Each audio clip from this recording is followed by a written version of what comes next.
Wonderful. Well, thank you all so much for joining us for exploring the Lowell National Historical Park. Lowell's water-powered textile mills catapulted the nation, including immigrant families and early female factory workers, into an uncertain new industrial era. Nearly 200 years later, the changes that began there still reverberate in our shifting global economy and serve as a living testament to the dynamic human story of the Industrial Revolution. So we're going to learn more about this National Historical Park today with Park Ranger Emily Donovan. So all 150 of us or so who are watching live, and the many more that will watch on demand, let's give a big virtual round of applause to Emily for joining us today. And Emily, you can take it away. Thanks so much. Awesome. Well, thank you so much for having me. I'm so excited to be with everybody from wherever you are. I am currently sitting in Lowell National Historical Park in Lowell, Massachusetts. And what Rob said was kind of a great introduction to our story. But I do want to kind of start with what Lowell National Historical Park is all about. And hopefully I will touch on all these pieces today while I'm chatting with you about our story. So Lowell National Historical Park preserves and interprets the historic structures and the stories of the Industrial Revolution and its legacies here in Lowell. We serve as a catalyst for revitalization of the city's physical and economic environment and promote cultural heritage and community programming. So I hope to be able to touch on all these different pieces. We like to say here at Lowell National Historical Park that the park is the city and the city is the park. So we are really looking at a very dynamic place that is still always changing every day. You might even hear the sirens going by on Bridge Street right here next to me because I'm sitting right in the middle of this city.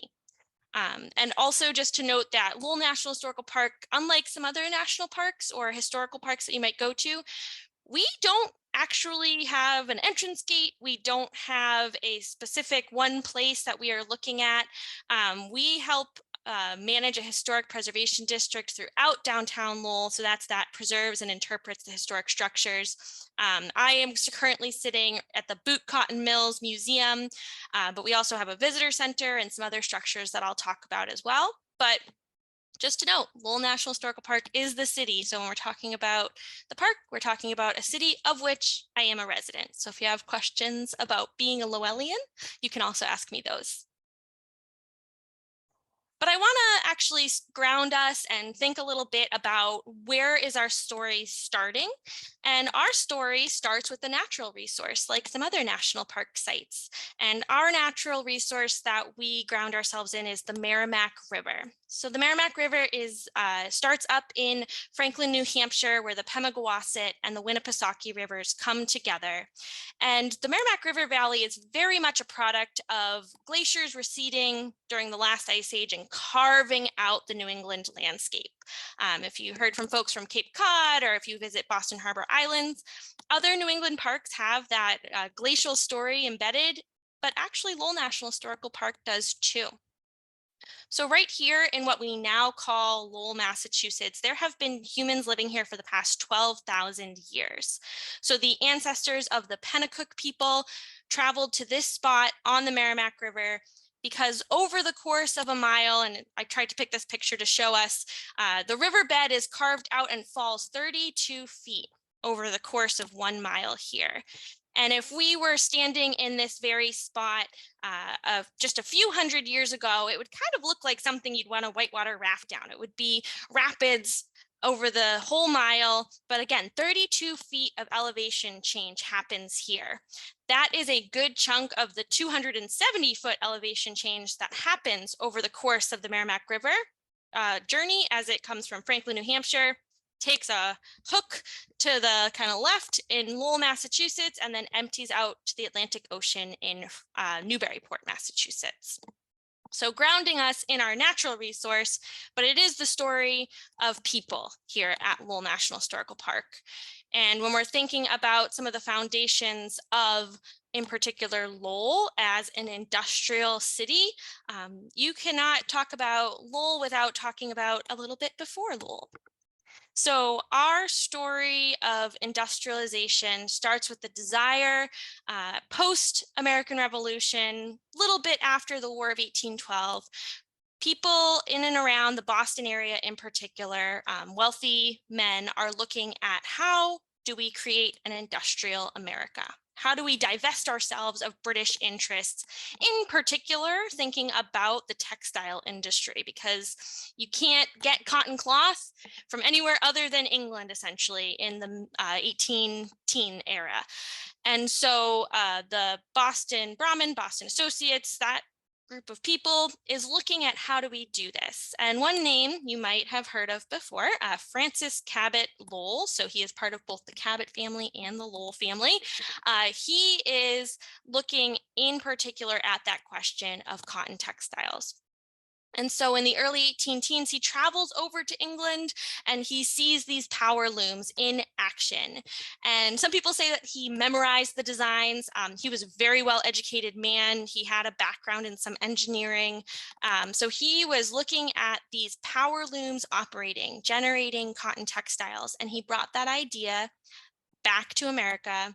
And in discussing this amongst his colleagues and his friends who had a lot of capital, he also worked with an engineer, Paul Moody, and they create what is the first integrated factory system in America in Waltham, Massachusetts. Using a 9-foot drop on the Charles River, which you can kind of see on the left-hand side of the image here, they created that first mill that incorporated all the processes to create cotton textiles. We like to say from bale of cotton to bolt of cloth, from bale to bolt. So integrated factory system essentially means that all these processes are happening underneath one roof or within one system. This is different than what Francis Cabot Lowell and others had seen in England. In England, it maybe was a carding mill across the street from that spinning mill, next door to the weaving mill. But they really wanted to put all of these processes under one roof so they could financially and also kind of for kind of perfection purposes, if you will, control the whole process. And they used that 9-foot drop on the Charles River to create the Boston Manufacturing Company. But they wanted more. And what the Boston Associates, that's that group of wealthy investors. So Francis Cabot Lowell passes away in, I believe, 1817 or 18. That group of colleagues of his, the Boston Associates, are looking to expand on this endeavor. They don't just want one mill. They just don't want one corporation. They want a whole city based on industry. And so they start looking around because they need, remember I said it's a 9-foot drop on the Charles River. They need that falling water. The falling water provides the energy. You can push falling water onto water wheels to turn on your factory buildings, pre-electricity. So they're looking in and around the Boston area for a location that will suit their needs. There's the city for you. So that will suit their needs, that will provide that hydromechanical power. And what they arrive on is East Chelmsford, Massachusetts.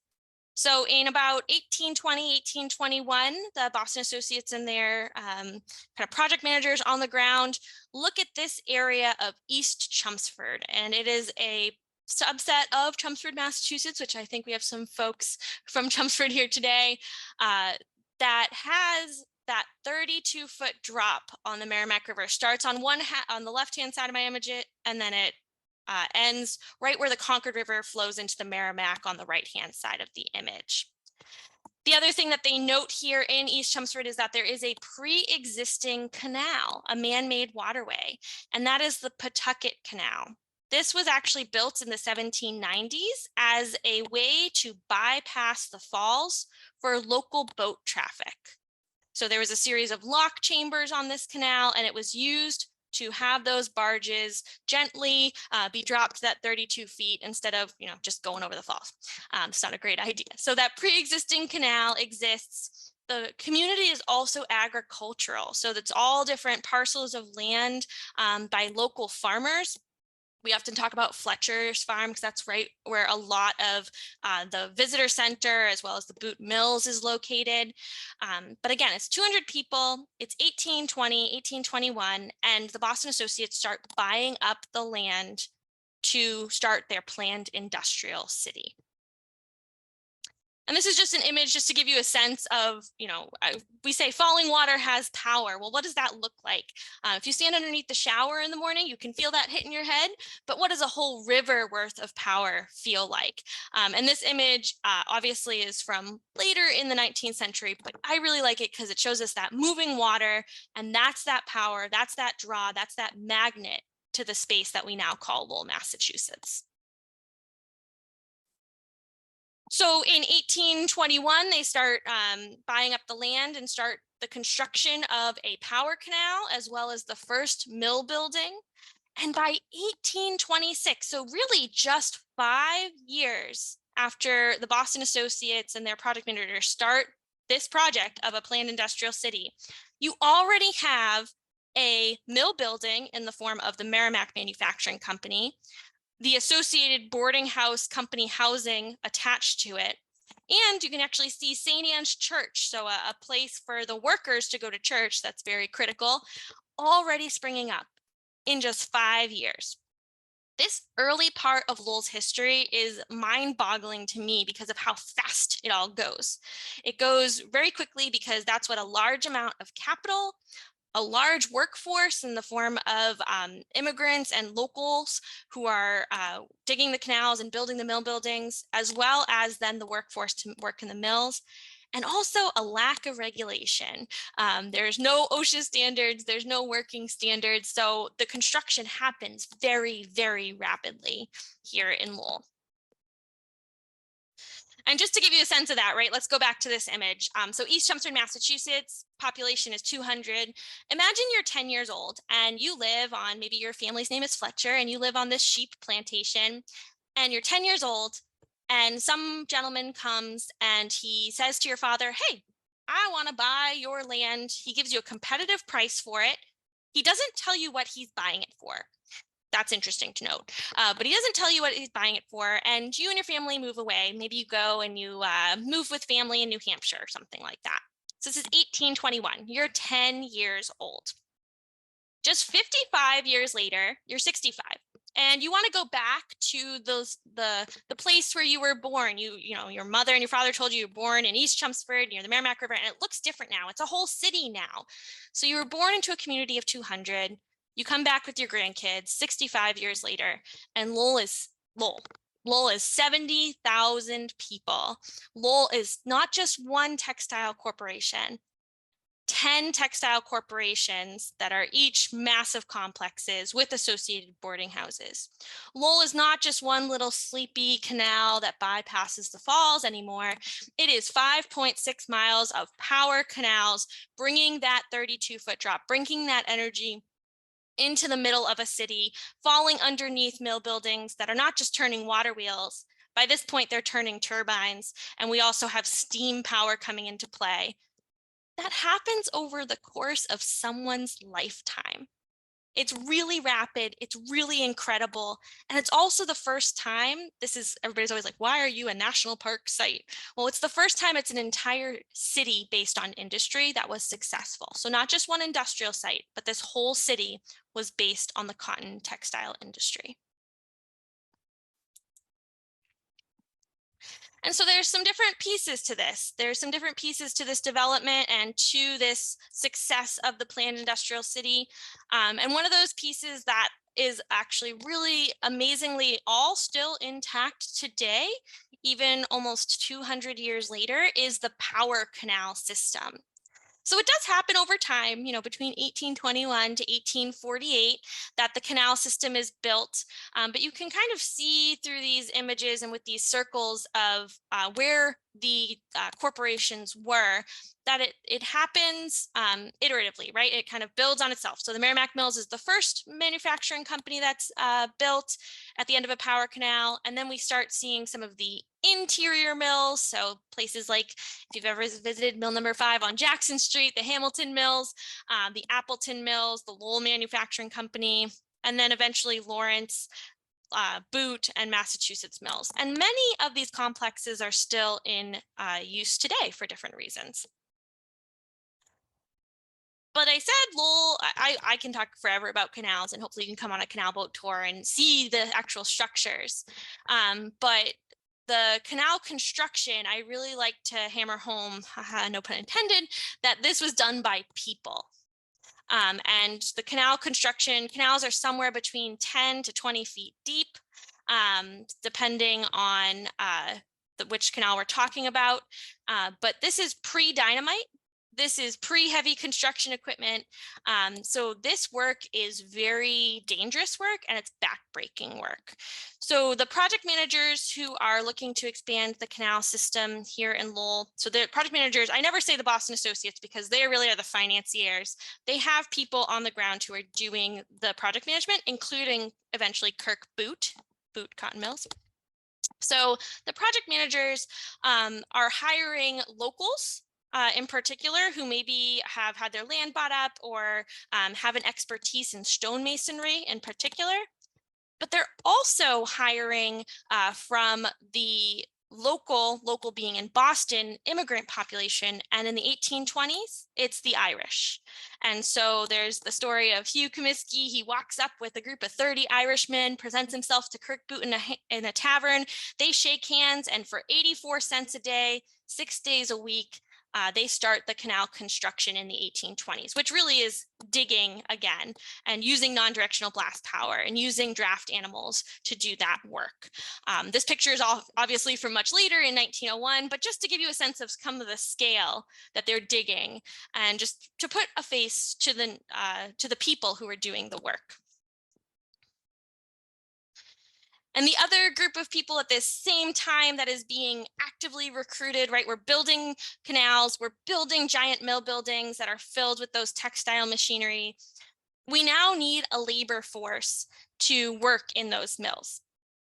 Now, the Boston Associates, Francis Cabot Lowell, if you've ever read Dickens, you kind of have a sense of what it might have been like in England. It's really a cradle to grave situation of people working in the factories. And the Boston Associates and the people who are planning the city want something different for their grand industrial experiment. They want a labor force that is going to be fine, moral, and upstanding. They also want a labor force that can come in, maybe work for a year or two on a contract, and then go back to some other job. And so the labor force that they land on is young women between the ages of 15 to 30. This is 35.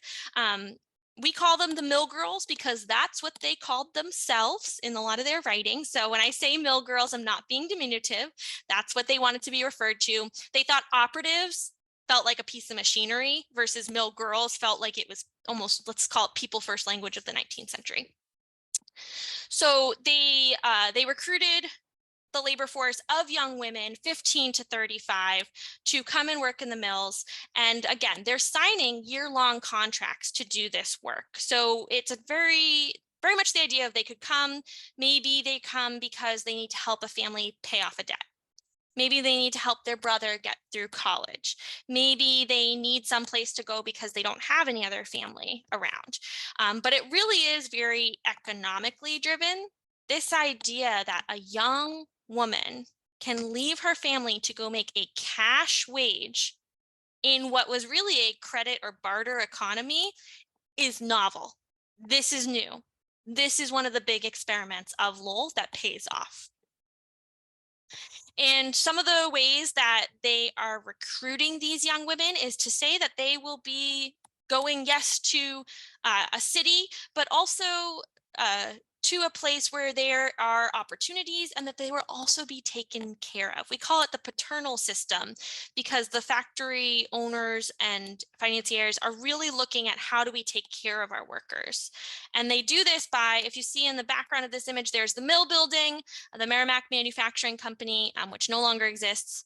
But in front of it is a boarding house structure. So there's housing provided for a third of their pay as part of working in the factory. You sign a contract. You also have a spot available to you in a boarding house. And this boarding house life is really, I think, critical to the success of having these mill girls work in the factories. Factory conditions are very different from, many of them are coming from farms. So this is very different, right? It is inside work for up to 14 hours a day. It is hot and dusty, and there's cotton flying around. It is, they're literally pumping steam into the factory floors. The machines are all running using leather belts and exposed gears. The noise is pretty incredible. But the boarding house life is really what I think is kind of makes it successful, that this is not a company town, right? This is them having a place to live for a third of their pay, and then they have the opportunity to be a part of the city landscape.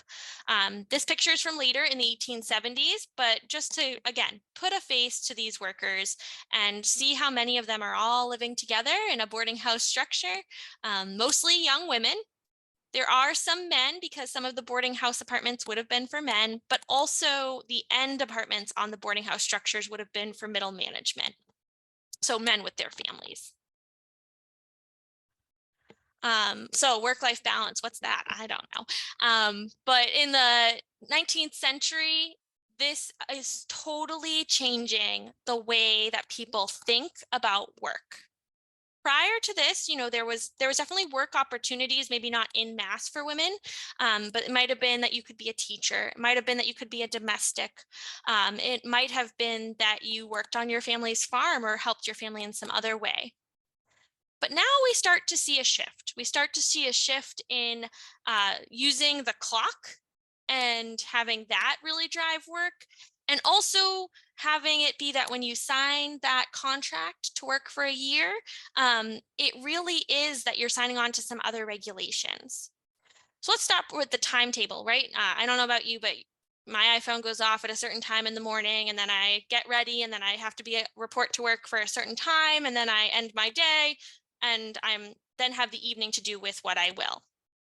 This kind of typical work, and also typically being beholden to a clock and an alarm clock, this is a product of the Industrial Revolution. So the bell schedule on the left-hand side is really what starts us to have getting up in the morning, right? In the summer season, you get up earlier because there's the sunlight to take advantage of, so that you can work by the sunlight. It's a little bit later in the winter time. And then you have that the workers would go to work in the morning, first thing. They'd have a little bit of time to get ready. They'd go to work. The bell would ring again at about 7 or 8 o'clock in the morning. They'd have half an hour to head back to the boarding house, eat their breakfast, and get back to their machines and turn them on. The bell would ring again then at noon, and you'd again only have half an hour to walk from your mill to your boarding house, eat your dinner, and then head back to work until, depending on the season, 6 or 7 at night. After that, the time was what the workers wanted to do with it. They could spend time in their boarding house relaxing. They could spend time going out onto town. They could spend time catching up on reading, whatever they wanted to do. This is a little bit different than maybe life on the farm, where even after your supper, you might have to do more work, right? You might have to card that wool, or you might have to spend some time mending. So now we start to see this idea of free time. So work-life balance, a little bit different. The other piece is about those regulations. So when the young women are signing on to those contracts, they are signing on that they will live in the boarding houses, which are run by boarding house keepers. They will attend church on Sundays. They will be basically following like a moral code, which includes a curfew and making sure that you're back at the boarding house by a curfew time. And just in general, they're not going to cause problems, right? They're not going to walk out, or will they?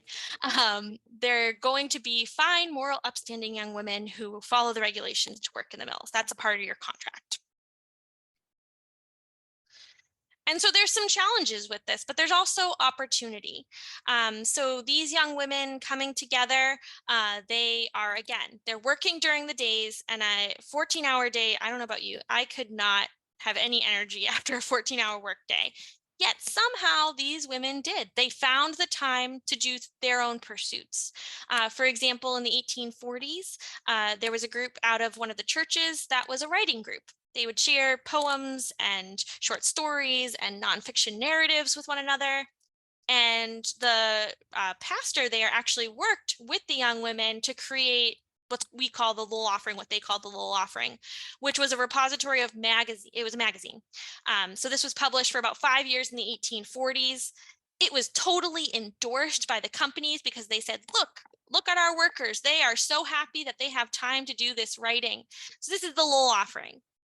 But there's also challenges associated with this work, right? It is very difficult work. It is long hours. And so there's a rebuttal publication called The Voice of Industry that's published in the 1840s that is much more angry at the potential of pay cuts, looking to start a 10-hour workday movement. So some of the beginnings of the labor movement start around these young women having time together after work and talking about their circumstances.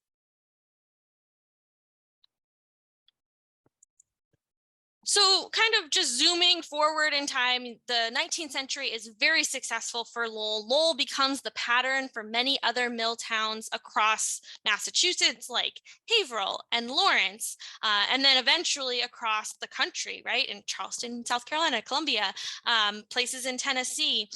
And the idea of this whole site being based on industry, there's a bunch of mills, right? 10 different mills going on. 10 different mill corporations, excuse me. Each one is doing a slight variation on a theme. So the boot makes towels. That's what we make here at the museum currently. The Middlesex Manufacturing, well, they were the only woolen one that was in town. The Merrimack Manufacturing Company, they made the calicos. So Lowell tries not to compete with itself. But as it is so successful and we start seeing these other towns and these other cities pop up with textile factories in particular, you start seeing competition. And with competition, of course, drives prices down. And so there starts to be that Lowell is not as profitable over the course of the 19th century because other mills are popping up. The other thing that's happening as the 19th century progresses is that you are no longer being only reliant on that falling water. You actually start to see steam engines, right? Coal is, you can see the smokestacks that are burning. We do have some steam engines in Lowell that get stitched together with the hydromechanic power, but other places can now have mills and factories that don't have a river with falling water on them, which means, again, more competition.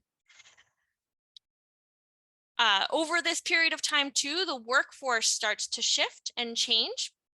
So we start to see that because the mills are such a magnet, even though they're struggling a bit financially, they still are a magnet for people to come and settle in Lowell. In particular, kind of waves of immigration happen. That original Irish wave with the canal construction continues, and we start seeing, especially in the 1840s, more and more Irish immigrants settling into Lowell and working in the factories. Into the 1870s, French Canadian population booms in Lowell, and you can see how much of the city is really starting to be their neighborhood in Little Canada, as well as Pawtuckaville and Centerville across the river. And then that's followed at the turn of the century by Greek and Portuguese, Polish. So this is just a small snapshot of some of the different groups that are coming into the city. You can also see how this is shifting the composition of the city from just being downtown factory boarding house life to start to be neighborhoods, right? Like many, many other cities around the country, the neighborhoods are kind of these places where people who maybe speak the same language or have a similar cultural background come together to create their tight-knit little communities while traveling then into the heart of Lowell to work in the factories. And these are just, again, I like to put faces to what we're talking about. These are pictures from a kind of the post-Civil War through the turn of the century to about 1912. And they represent all sorts of people, from the kind of quintessential mill girls with the shuttles who were, Yankee farm girls traveling here, to French Canadian immigrants, Greek immigrants, and then moving forward in time, their children, right? They start to not just be here because of the mills, not just working in the mills, but they're really creating lives here. They're creating neighborhoods and communities around a lot of them working in the mills, but others work in the school system. Some of them start to work for all the associated stores and businesses that pop up, like the belt making industry or, the machine shop, things like that. Patent medicine becomes very big in Lowell. So Lowell is very much a working class city, but people are starting to diversify and do different jobs all around the city. And then, like I said, Lowell is so successful, it gets patterned other places. And Lowell is no longer needed to be the center of the textile industry because we don't need that falling water anymore. So where do the jobs go? Well, mills start opening up in the southern part of the United States for a few reasons. One, it's closer to the cotton product that is that's needed. We can talk about that. I see there's a question about that already. There's also, the land is significantly cheaper than up in the northeast part of the country. So the mills and the investors in the mills keep these places running through the 1920s, through the 1930s. The Depression hits Lowell very hard. A little bit of a bump because of World War II. This is actually just post World War II. This is the sign of a storefront, but it kind of represents that idea in the 1940s into the 50s that Lowell is really a city kind of in decline because the factory corporations are leaving and it doesn't have as much of that central identity as a textile town anymore. It doesn't have the jobs. It has very high unemployment rates. And so a lot of businesses suffer because of that. So what happens to all these structures if we're struggling with not having the mills open? Some of them have different uses. For example, Girl Scout cookies are made in one of the mills through the 1970s. Textiles are still made in Lowell commercially all the way up until 2004, but it's pretty spotty. Record needles were made here at the boot. But by and large, a lot of the boarding house structures and a lot of the mill buildings are just big, vacant, quote unquote, problems. And so there is a push in the late 60s and really in the late 60s, kind of into the early 70s, to tear down the mill buildings, tear down the boarding houses. They serve no purpose. If we tear them down, we can maybe build more low-income housing, or we can build more flashy something that will maybe draw jobs here. We can build a highway that, pulls people right around Lowell and kind of shoots through the downtown and the Lowell connector. So things get torn down, but this creates a really visceral reaction amongst the community, because some people are saying tear it down, and that's how city council maybe is voting. But there is also in the community people who remember, people who know that these boarding houses and these mill buildings and this canal system, this at one point in time was the peak of an industrial experiment. This was brand new, and it's really critical to American history. And so in the 1970s, there's this grassroots kind of effort that's looking at something called historic preservation. And they are trying to get buy-in for this idea. And they're trying to get buy-in saying that we have all these structures associated with the Industrial Revolution that tell the story of people. So in the 1970s, there's lots of names that get thrown around, but the grassroots effort inspires local politicians, in particular, House of Representatives, later Senator Paul Tsongas, and others, Patrick Mogan, who was the superintendent of schools, to get involved with this idea of bringing the National Park Service in to preserve this history. And when they approached the National Park Service, they actually said, hey, we want to be called Lowell National Cultural Park because we tell people's stories here, just like I've been doing this whole time, right? And the Park Service said, we don't do that. That's not a moniker we have. It's still not a moniker we have. But okay, we'll come visit Lowell. We'll kind of see what's going on. And the big hook, the mill buildings were impressive. The boarding house structures that remained standing were interesting, but the big thing that pulled them here was that canal system, that 5.6 miles of canals, that hydromechanical power.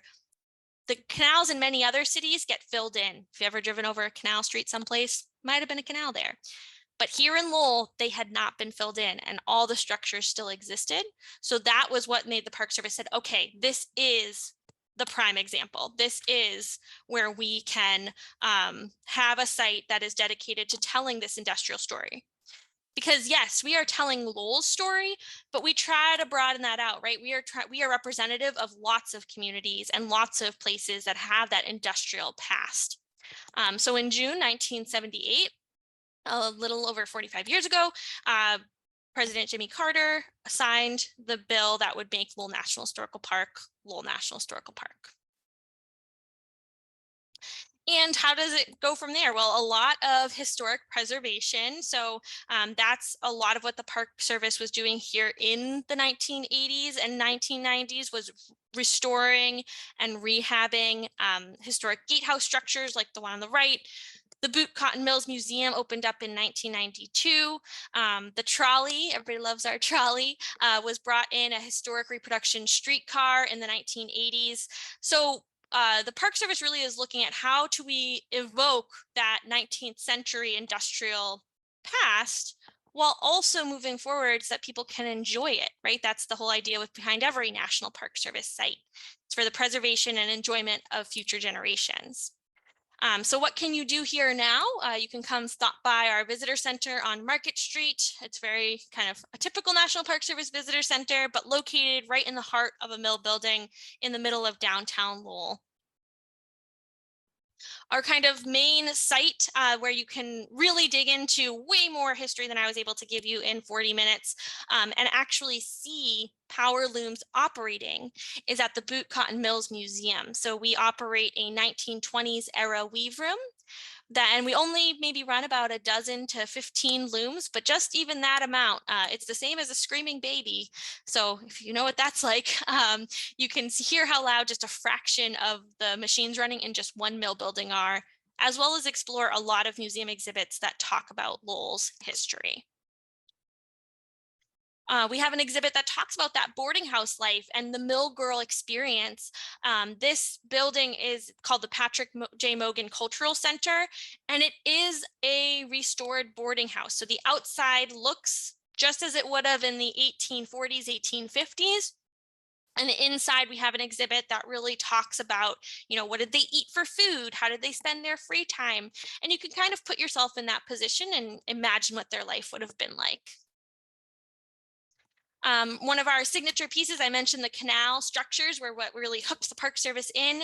And what was imagined was to be able to do boat tours on the Pawtucket Canal, so that original transportation canal. We are excited that our canal boat tours, if everything goes well this week, will be starting kind of after school gets out in June. And we'll be sticking on the Pawtucket Canal. There's lots of challenges with historic preservation and lots of projects that have to happen at our different gatehouses. So we will be using our canal boat out on the Pawtucket Canal, not on the river this year, but we will have our boat tour starting kind of mid to end of June. Another really big part of our story that I barely got to touch on was those working conditions and the technological advances of the water power system. So every day, actually starting now, we have our Suffolk Mill Tour, which explores a very raw mill space and looks at that power train system of turbines. How do we get that falling water and turn it into fabric? This tour explores that in a very raw, musty, humid mill space. When you walked in there, you're assaulted by the Suffolk Mill. It's pretty great. And again, we are always out and about. The park is the city and the city is the park. So we try to be out, not just in our spaces, but we go to different community festivals. We work with different community organizations and artists to do art in the park, to do programming. So you might see us in Lowell National Historical Park in one of our structures, but you'll also probably see us at various community events and working with different community members as well. And I'm putting a big plug in for something that is very near and dear to my heart. For the past 5 years, we have been working on developing a brand new permanent exhibit at the Patrick J. Mogan Cultural Center. This is called One City, Many Cultures. So we talked briefly about kind of that immigration story, but Lowell's story of people being here is 12,000 years old, and it's very dynamic. It is a city, so there's not just this Irish story and this Greek story and this Cambodian story. We know that the story is actually very woven together, no pun intended. And so we are opening a new permanent exhibit on September 23rd, 2023, that really explores culture and cultural expression, building community, and people transitioning and moving to and from Lowell this coming fall. So we hope to see you there. And yeah, so Lowell, like I said, it's very dynamic. It's a city, but we just happen to be in the heart of it. We have the privilege of holding some of these stories in these places, you know, in our trust for all of you to enjoy. So we really hope that you can come and experience, or you can ask me more questions and experience online this industrial city that is living its legacy as a very vibrant community today. Your national park in your own backyard, or maybe not in your backyard. So excited for these questions though. So folks, let's give Emily a big virtual round of applause for a wonderful presentation. And Emily, let's take roughly 15 minutes of comments and questions. And I know you were peeking ahead at some of these questions and comments. Jane would like to know, so when did East Chelmsford become Lowell? It's a great question. So East Chelmsford becomes Lowell in 1826. So the first factory opens in 23. It becomes Lowell in 1826. So there's actually a period of time where East Chelmsford has the textile industry rocking and rolling here. So 1826 means that we are planning for some bicentennial celebrations here in the city in 2026. Marie asks, can you please comment on the industrialists' attitude about slavery? That is a fantastic question. So the industrialist attitude towards slavery is partially they endorsed political candidates of the South that, you know, owned people. They also very actively sometimes lobbied to make sure that laws protected the institution of slavery in the 1820s. As time moves on and public opinion in the northern part of the United States in the 1820s, 30s, into the 40s is shifting, we see less and less of them endorsing those candidates and putting money behind protecting the institution of slavery. But there's a lot of kind of, I guess mum's the word, where people who are invested in cotton textile industries typically don't speak out against slavery. Into the 1850s, we do start to see some more of those people who have financial connections to the mills. They do start to speak out against slavery. So it really is kind of as the tide is shifting and we're heading towards that 1861 big explosive moment, the pendulum does swing for some of the investors in the mills. But as you noted, the connection between why this is successful financially is because cotton is based on a slave economy. I also just want to point out that the workers, though, really interesting when you start looking at some of what they say about the institution of slavery.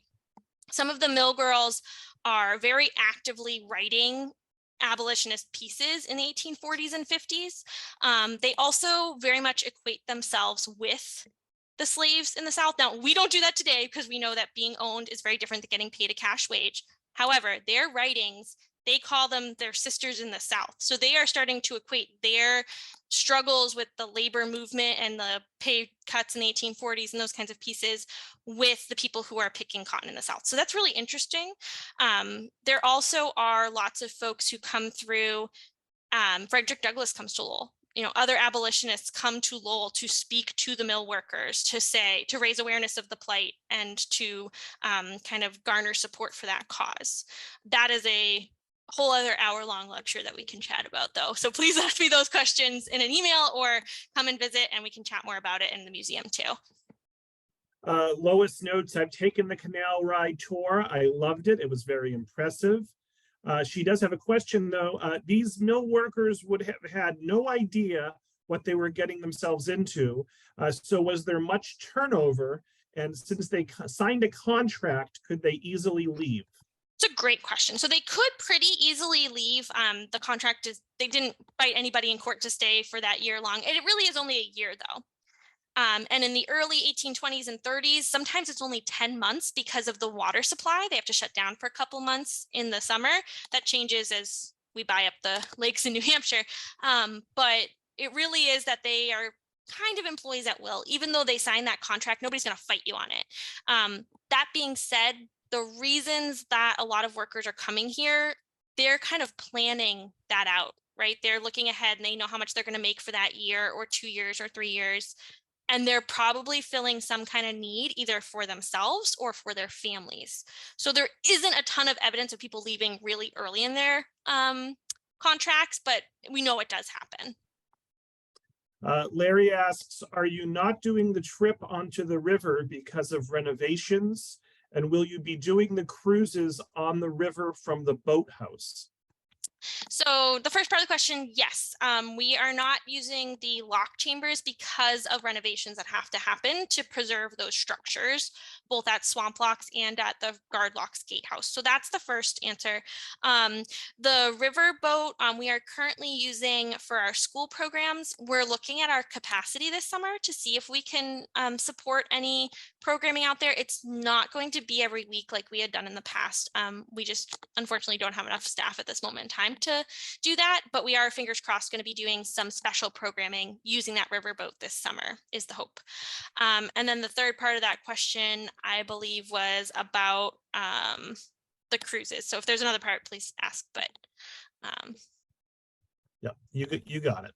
The question was, will you be doing the cruises on the river from the boathouse? Yeah. So Marion asks, has there been or is there any interaction with the University of Massachusetts at Lowell?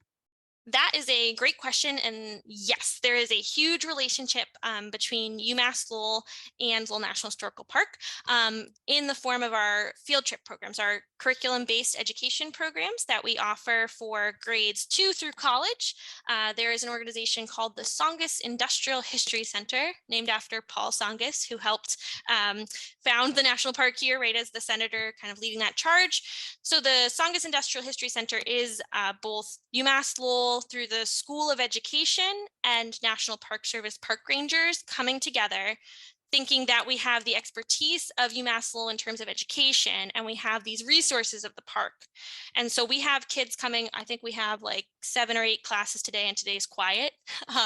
We can have up to 12 to 15 classes coming every day. We see about 40, in a non-pandemic year, about 45,000 students and teachers through that partnership.